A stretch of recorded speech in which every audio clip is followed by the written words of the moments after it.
The one that we did today was about a handshake and getting people to negotiate a handshake. Like, let's try something, let's play around with it, let's see what our hands like doing together. You know, in a classroom setting or a therapy room, it can be difficult to do more bodily exercises because sometimes there are restrictions around what you can do, and then, you know, spoken ones are good. And it's also just good to get people using language. Drawing a big body and then starting at the top of the body and working your way down and thinking about what things that we like that make us feel good. So things like having your hair stroked, or somebody whispering in your ear, or really basic things, being kissed on the lips, and then going down the body, and then it can become quite sexual, or it can stay quite gentle and more kind of sensual.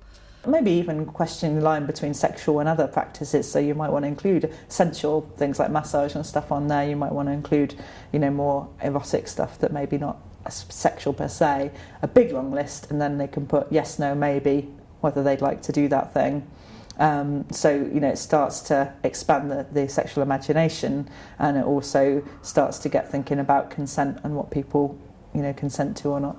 And some of the best work is pairing people with phones, and they sit back to back in the classroom and they have the conversation with each other, and then they're not face to face, so they're not reading the body language, and they've got to do it through the words, and then that makes them think and concentrate. And where you've got a trusting group, you can really feel everybody move forward in their understanding and their confidence in the area.